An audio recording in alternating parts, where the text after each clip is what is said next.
The subway car rattled through the city like a tired beast at the end of a long day, its fluorescent lights flickering softly as people swayed with every turn, and among them stood Aisha, a struggling university student whose feet ached from a double shift at the cafe and whose mind was heavy with unfinished assignments, overdue rent, and a future that felt uncertain no matter how hard she tried to plan it. Her backpack thin but heavy with worries, her stomach empty except for a cup of tea she had rushed between customers, and yet despite all of that exhaustion weighing down her shoulders, she noticed the old lady the moment she stepped into the car, small and fragile, clutching a worn cane with hands that trembled just enough to tell a story of long years and quiet battles, her eyes scanning the seats not with entitlement but with a soft patience that broke something open inside Aisha, who hesitated for only a second because her legs were screaming and she had been standing all day. But then she stood up anyway, offering her seat with a shy smile and a simple gesture, expecting nothing in return, not even thanks, because kindness, to her, had never been a transaction but a reflex shaped by hardship, and the old lady looked up at her as if she had been given something far greater than a seat, her face lighting with surprise and gratitude as she accepted, murmuring blessings in a gentle voice that reminded Aisha of her own grandmother back in her village, a woman who used to say that the world repays goodness in ways we don't understand, words Aisha had always believed in but rarely seen proven, and as the train continued its journey, Aisha stood nearby, holding the pole, her balance steady despite the fatigue, while the old lady glanced at her from time to time, studying her worn shoes, the frayed edge of her sleeve, the faint ink stain on her fingers that betrayed long nights of studying, and finally she spoke, asking softly where she was coming from so late.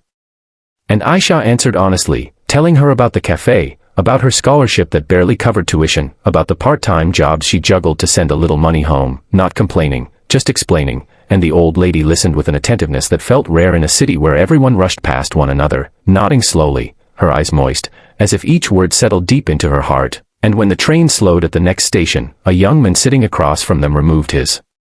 headphones for the first time, his sharp suit and calm posture marking him as someone from a different world, someone who seemed untouched by the struggle Aisha described, yet his eyes lingered on the scene with curiosity and something else, respect, perhaps, and Aisha noticed him only briefly before looking away, unaware that this man, named Adam, was the grandson of the old lady, a self-made millionaire who had built a tech company from nothing but rarely spoke of it, preferring anonymity and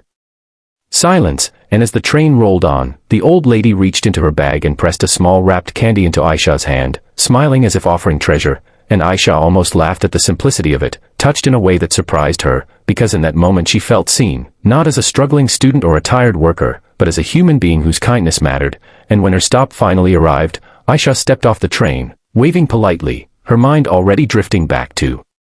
assignments and alarms and tomorrow's shift, never once imagining that this small act would ripple far beyond that subway car. While inside the train the old lady turned to her grandson and spoke with pride about the girl who had given up her seat without being asked, who had stood despite her exhaustion, who had spoken without bitterness about her life, and Adam listened, truly listened, feeling something uncomfortable stir inside him, a realization that his wealth, his success, his carefully guarded world meant very little in comparison to that simple act of humanity, and over the next few days he could not forget her face, the quiet strength in her voice, the way she had helped without knowing who she was helping, and driven by a sense of responsibility he had rarely felt, he asked his grandmother questions, retraced the subway line, visited the cafe she had mentioned, and when he finally found Aisha behind the counter, tired but smiling at customers, he introduced himself not as a millionaire but as the grandson of the woman she had helped, thanking her in a way that felt almost too heavy for her to accept, and when he learned of her financial struggles, her academic dreams, and her fear of having to drop out, he made a decision that would change both of their lives, not out of pity, but out of respect, offering her support, mentorship, and eventually a scholarship through a foundation he quietly funded in his grandmother's name, proving that kindness given without expectation has the power to return multiplied, and as Aisha stood at the edge of a future she had almost given up on, she understood that one small moment on a subway had rewritten her story, reminding us all that you never truly know who is watching your actions, or how far a single good deed can travel, and if this story touched your heart, inspired you, or reminded you to be kind even when life is hard, make sure to subscribe to the channel, because more powerful, life-changing stories